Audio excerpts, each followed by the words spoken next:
안녕하세요. 지금까지 하나바이블 12과 인도하시는 하나님이라는 제목의 공각까지 배웠습니다. 오늘은 13과 모세를 부르심에 대해서 생각해 볼 건데요. 청소년부 13과 교사교육 강의를 시작하도록 하겠습니다. 학생용 교재 36페이지와 교사용 교재 106페이지를 참고해 주세요. 오늘부터는 출애굽기에 대해서 배우게 되는데요. 13과 모세를 부르심은 출애굽기 3장 9절에서 14절 말씀입니다. 외울 말씀은 출애굽기 3장 10절인데요. 이제 내가 너를 바로에게 보내어 너에게 내 백성 이스라엘 자손을 애굽에서 인도하여 내게 하리라. 아멘. 13과를 통해 하나님 나라를 위한 계획 안에 우리를 하나님 나라의 백성으로 부르셨음을 믿고 우리를 향한 하나님의 계획을 깨달아 알며 하나님 뜻에 순종하는 삶의 자세를 배우게 됩니다. 이번 주 선행학습은 하나님은 스스로 있는 자, 영어로는 I am who I am 입니다. 이건 무슨 뜻일까요? 우리는 피조물로서 누군가에 의존하여야만 존재할 수 있는데요. 그러나 하나님은 창조주, 그러니까 어떠한 것도 의존하시지 않고 완전하신, 전능하신 분이라는 겁니다. 떨기나무에서 불이 타거나 사라지지 않고 오직 그 자체로 존재하여 빛나는 것처럼 하나님은 스스로 계신 분이십니다. 영원히 변하지 않으시고 영원히 전지전능하신 분이라는 거예요. 그래서 오늘의 키워드는 부르심, 계획입니다. 오늘 성경 공부의 학습 포인트는 하나님은 그분의 나라를 위해 계획을 세우시는 분이며 사람을 통해 그 계획을 이루어 가시는 분임을 알게 하는 것입니다. 이제 앱에 있는 주중신앙 점검 사항을 확인하고 오늘 들은 말씀을 단어나 문장으로 정리하여 서로 나누어 봅니다. 그리고 나서 숲을 만나다로 넘어가면 돼요. 오늘 말씀에 나타나는 하나님의 계획은 무엇인가요? 출애굽기 3장 10절인데요.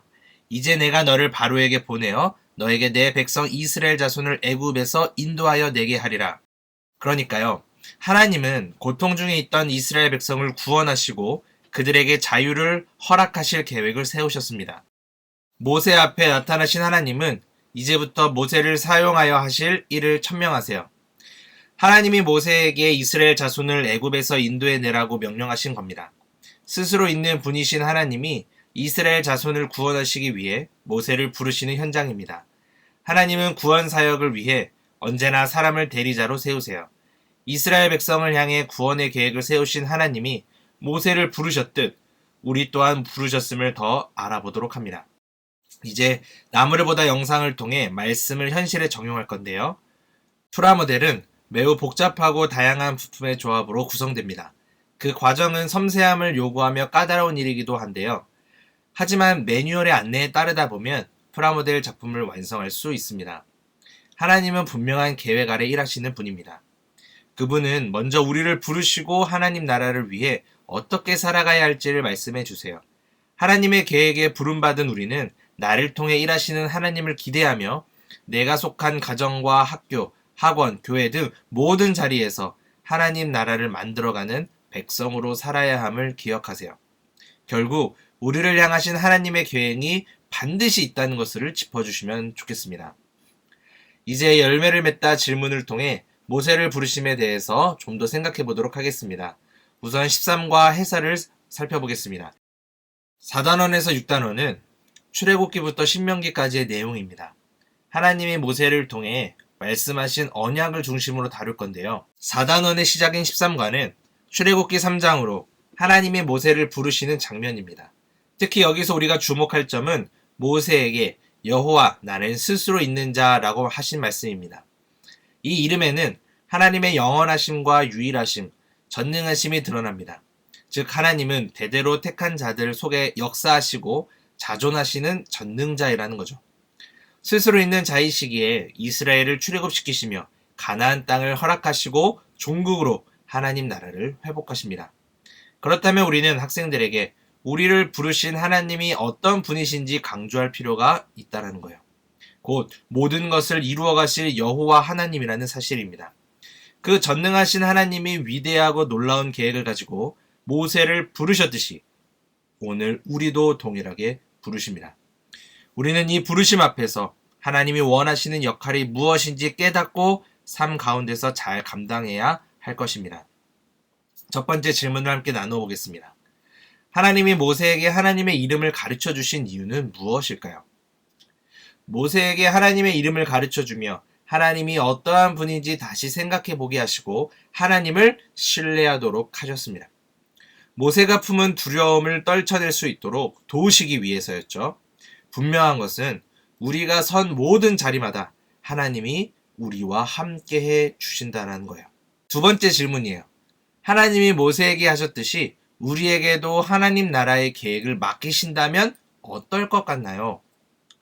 모세는 지난 40년의 세월 동안 낮아질 대로 낮아진 자존감과 자신감으로 스스로 아무것도 할 수 없는 무능한 사람이라는 생각에 갇혀 있었어요. 그러나 모세가 자신의 한계를 느낀다 해도 하나님이 함께 하신다면 전혀 문제가 되지 않습니다. 하나님의 능력으로 이 구원 사역을 이루어 가시기 때문인데요. 하나님 나라의 계획은 우리의 자신감이나 능력으로 이루어지는 것이 아닙니다. 오로지 하나님의 계획과 방법으로 하나님이 세워가실 겁니다. 세 번째 질문입니다. 하나님은 우리를 이 세상의 사명자로 부르셨습니다. 현재 내 모습과 역할에서 어떻게 부르심에 반응할지 나누어 봅시다. 예시로 자녀로서, 친구로서 세상 속에서의 모습 역할을 함께 나누어 봅니다. 현재 나의 모습은 어떤가요? 자녀로서 불순종 혹은 또 불평과 짜증을 얘기할 수 있겠죠. 그렇다면 어떻게 부르심에 반응할 수 있을까요?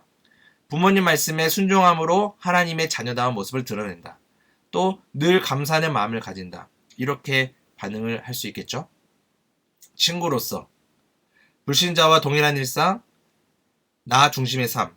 그렇다면 예수님을 모르는 친구들에게 본을 나타낸다. 나보다 남을 더욱 사랑하는 마음으로 돕고 섬긴다.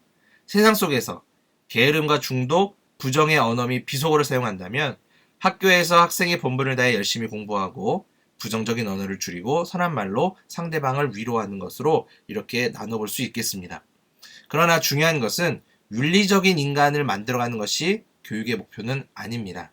내가 하나님의 자녀로서 그리고 하나님의 부르심을 받은 사명자로서 이 세상에서 하나님께서 비춰주시는 그 영광의 빛을 어떻게 잘 비치며 살아낼 것인지 함께 고민하는 것이 이번 3번 질문의 주요 포인트라는 것을 기억하십시오. 하나님을 만나면 사람은 반드시 변합니다. 생각과 행동이 변하고 삶의 태도가 달라집니다. 이 땅을 세상의 시각으로 바라보는 것이 아니라 하나님의 마음으로 바라보아야 합니다. 예수님을 믿는 사람은 삶의 모든 영역에서 하나님을 추구해야 함을 기억하길 바랍니다. 추가 질문인데요. 하나님은 사람을 통해 일하십니다. 성경에서 그 예를 한번 찾아보는 겁니다. 엘리야를 통해 기적을 보이셨고 바울을 사용하셔서 복음을 전하신 것을 우리는 성경에서 찾아볼 수 있습니다. 하나님은 스스로 일하실 수 없어서 사람을 사용하시는 것이 아니죠. 하나님은 사람과 함께 일하시기를 기뻐하세요. 하나님의 계획과 진행 아래 그분을 사랑하는 사람을 사용하셔서 함께 역사를 이루어 가십니다. 그렇다면 오늘 우리 학생들에게도 동일한 은혜와 역사가 일어나기를 소망하면서 나도 하나님이 사용하셔서 하나님의 영광의 거룩한 이름이 선포되어지는 역사적인 일에 나도 사용될 수 있음을 감사하고 기뻐하며 기도하는 학생들로 살아갈 수 있도록 권면해 주시면 좋겠습니다. 이제 열매를 맺다 해서 배운 내용을 토대로 더하나 바이블 한 문장을 읽어보겠습니다. 하나님은 하나님 나라를 위한 놀라운 계획을 품고 우리를 부르셨습니다. 교사가 성경 공부를 준비하면서 정리한 내용을 학생들에게 소개하도록 합니다. 하나님 나라를 이루어가기 위한 나의 역할을 발견해야 합니다. 이제 배운 내용을 한 주간 세상에서 실천할 수 있도록 길을 걷다 미션을 부여하는데요. 이번 한 주간 우리가 함께할 미션은 하나님 나라를 이루기 위해 교회에서 어떠한 형태로 섬길 수 있을지 생각하고 실천하는 겁니다. 우리 교회를 위해 내가 할 일이 무엇이 있을지 생각해보고 교회에 와서 각자에게 주어진 섬김의 모습으로 하나님 나라를 세워가는 일에 최선을 다하도록 함께 결단하면 좋겠습니다. 추가 미션을 부여할 수도 있죠. 나를 향하신 하나님의 계획을 가정에서, 학교에서, 또 사회에서 어떻게 실천할 수 있을지 고민해 보는 것으로, 또 나누어 보는 것으로 추가 미션을 진행하면 좋겠습니다. 이제 선생님들의 주중 신앙생활을 돕는 팁을 소개하겠는데요.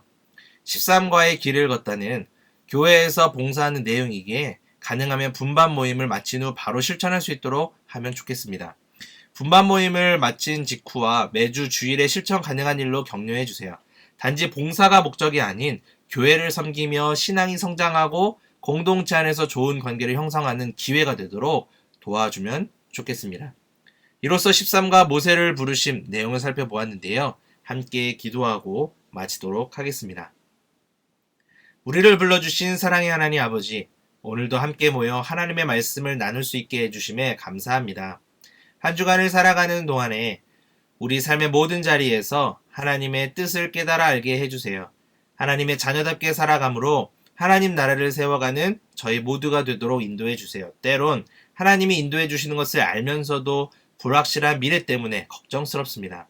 우리에게 주신 사명을 보고도 용기가 나지 않습니다. 하나님, 우리에게 담대함을 주세요. 하나님, 우리에게 하나님을 신뢰하는 마음을 주세요.